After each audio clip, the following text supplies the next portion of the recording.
Hello student, I am Alka Sharma from NCMS Chhabua. I hope all of you are well in the house, remain safe in the house.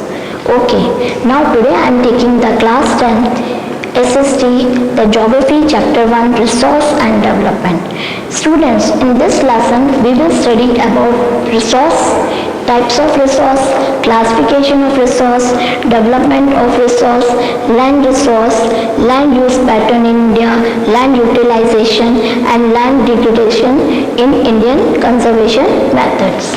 Now, first question comes, what is resource? Everything in the environment that satisfies our needs and which is technologically accessible, economically beneficial and culturally acceptable, then we can call these as resource. Human being is also an important resource because with the help of technological and institutional structure, they can transform these materials into natural forms and economical valuable resources. That is why human resources are very important.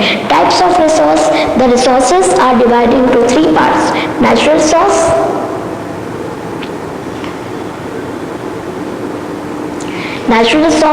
human resource and human-made resource. The resource which are drawn from the nature naturally without much need of development. These type of resources are called natural resource like water, air, wind, etc. All these we are using resources. These comes under natural resource. Next one is human resource. Now we human beings, the people, can make the best use of nature.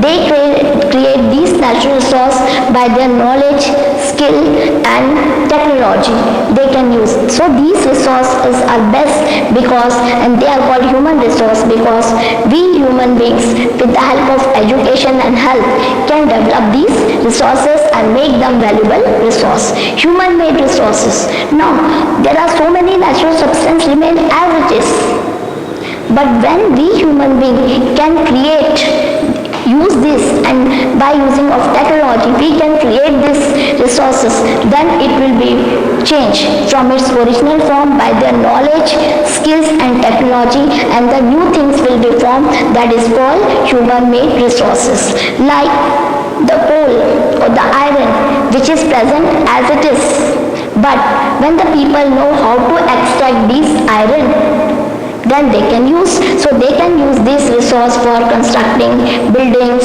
road, etc. Now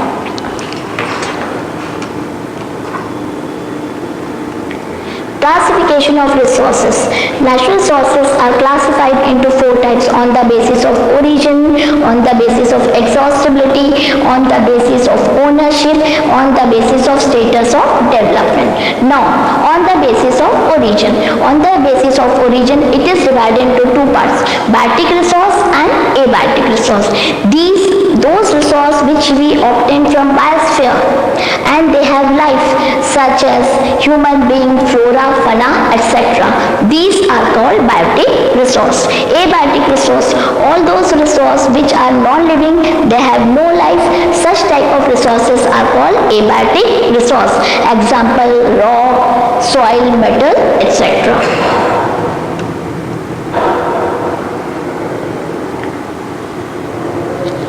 Second, on the basis of exhaustibility or limitation of use. Again, it is divided into two categories. They are called renewable resources and non-renewable resource. The resource which can be renewed, reproduced by physical, chemical and mechanical process, then these are called renewable resources like wind energy, solar energy, etc. Again, these renewable resources are divided into two parts: continuous or flow resources or biological resources. Continuous resource means these resources can be used and replenished at the same time. They will not remain in one place. They can move and they can flow from one place to another. Then it is called continuous or flow resource like running water, wind, solar radiation, etc. Now the next one is biological resource. These are again divided into two parts. They are natural vegetation and second one, that is wildlife. Natural vegetation means all forests and flora come under this. And next is the wildlife. Wildlife means forest area and all where all the creatures comes. These comes under wildlife resource. Next, non-renewable resources. The resources are from these resources. Why these are called non-renewable resource? Because it took a long time to make it. It took long time, geological period of time, then can be renewed. So these are called non-renewable resources. Fossil fuels are the examples of this. It took long time to make it. So these are called non-renewable resources. Again we divide into two parts: recyclable metals and non-recyclable metals. Recyclable metals, we can recycle some of the metals by using latest technology. We can recycle, but there are some of the resources like the fossil fuels which cannot be recycled, so we put them into non-recyclable category. Now next one, on the basis of ownership.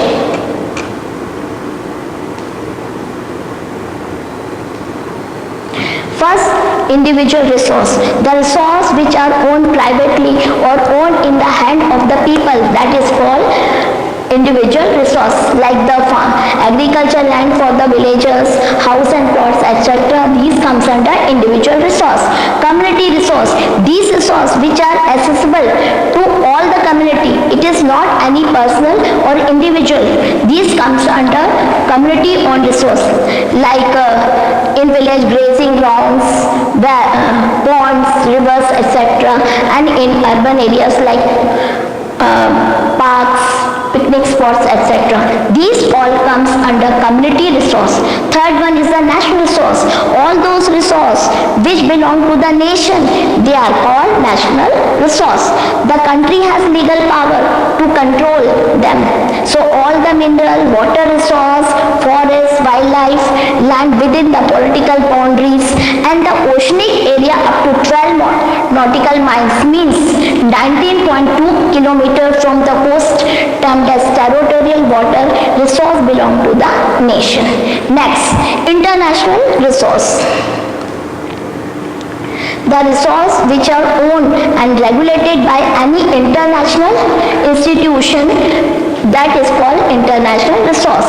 Example, the oceanic resource beyond 200 nautical miles of exclusive economic zone belong to open ocean, and no individual country can utilize without the permission of international institutions. Now next one, on the basis of status of development. On the basis of status of development, first one is potential resources. These resources which are found in the particular area in large amount, but these have not been developed properly because lack of knowledge and technology. See the example like solar and wind energy, they are present in good amount in Gujarat and Rajasthan, but we have not developed properly. Second one, developed resource. Developed resource means these resource we already surveyed and their qualities and quantity have been determined for utilization, but development of resource depend upon the technology and level of their, how much we decide to quality of developed resource. Next, stock. These are also called potential because it satisfies the needs of the human beings. We need technical knowledge how we can use them, but still it is not. You can see the example of hydrogen and oxygen. Hydrogen and oxygen are rich source of energy, but we human being does not know appropriate technology how to use it. See the example like water. Water is a component of two inflammable gases, hydrogen and oxygen, and they are good source of energy, but we have no technology how to use them. That is why we consider it as only the stock. Next one, reserve. These are called specific stock. Because why? Because we can put into use, but there we had not started still, we had started little bit. Now these can be used for the future generation, but presently we use only into limited extent. Like the dams and rivers we can use only for generating hydroelectricity. Now the next part I am taking today, that is development of resource. Dear students, resources are the free gift of the nature, but we human beings use indiscriminately, and this has led so many problems on the earth. First, like depletion of resource for satisfy needs of few individual peoples, unequal resource distribution, and which created and accumulated in the few hands of the people, which can cause our society and divide into two parts, rich and poor. Indiscriminate exploitation of these resources causes ecological crises like such as global warming, ozone layer depletion, environmental pollution and land degradation. So for fair distribution and therefore essential to sustain quality of life and global peace. So by this, how we can achieve this? We can achieve this by doing proper resource planning. Now the next one, sustainable development. What is called sustainable development? Sustainable development means the development should take place without damaging the environment, and the development in the present should not compromise with the future generation. This is called sustainable development. Now, Rio de Janeiro Earth Summit 1992. What does it mean? See, in June 1992, more than 100 head of the state all met in the Rio de Janeiro in Brazil for the first International Earth Summit. And the summit was addressing about the problems of environmental protection and socio-economic development at global level. The leaders signed the declaration of these global climatic change and biological diversity. Agenda 21. What is called Agenda 21? In 1992, the first UNCED, United Nations Conference Environmental Development. The objective of Agenda 21 are to eliminate the poverty, sickness, illness, illiteracy and reduce depletion of environment. That is why they made this summit.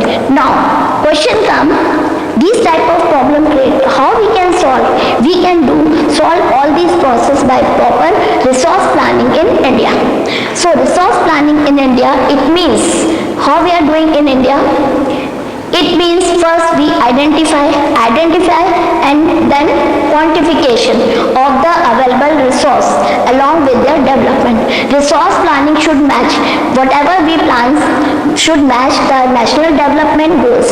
So in India, resources are vast, but the development is not, and it is distributed unevenly on the earth. See some examples like in Jharkhand, Chhattisgarh, MP, they are rich in coal and minerals, but they lack of technology and institutional setup. Because of this, we are not using properly. Second one, you see Arunachal Pradesh has abundant amount of water, but lack of infrastructure development, we can't use this. Next one is in the Rajasthan, the vast amount of wind and solar energy, but there is a lack of water.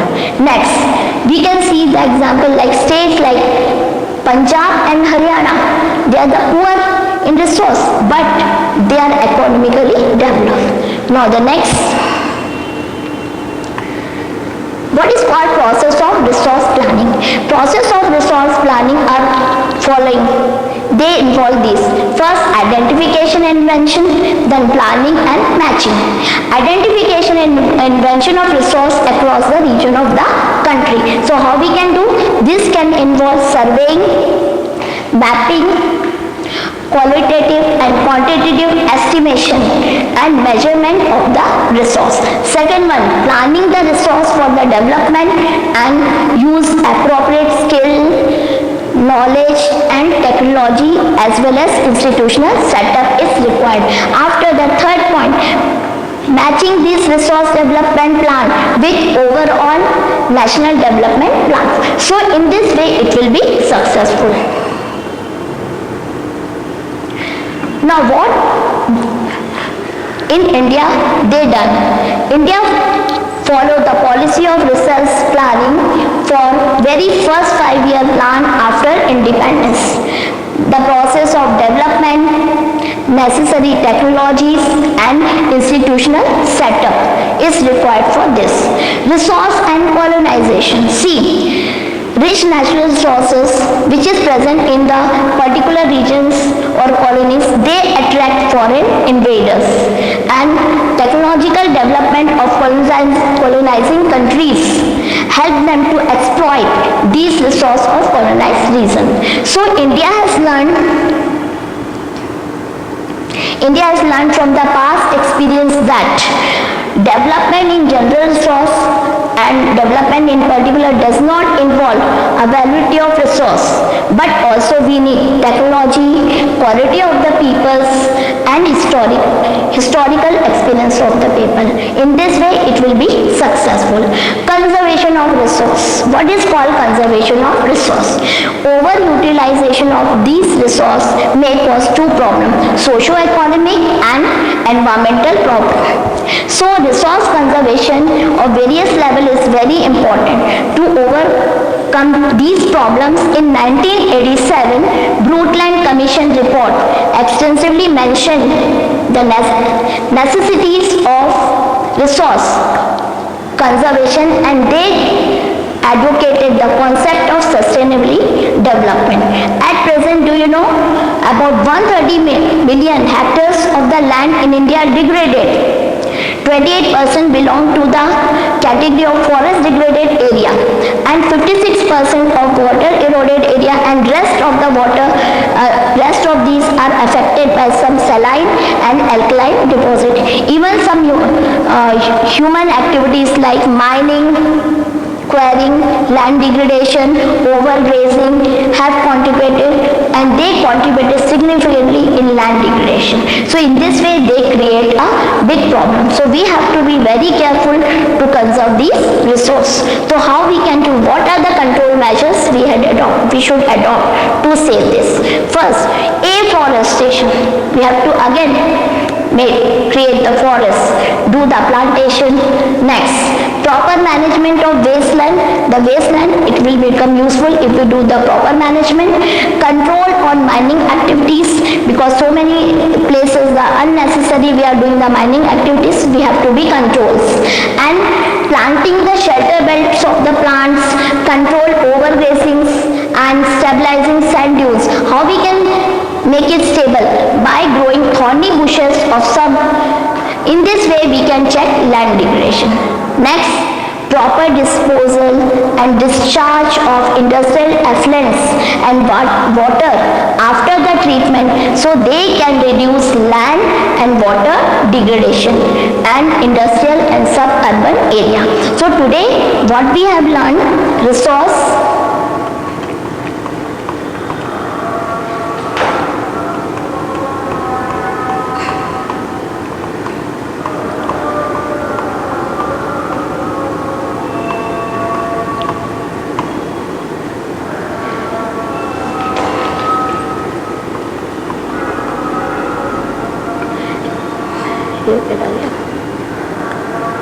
resource, types of resource, classification of resource, development of resource.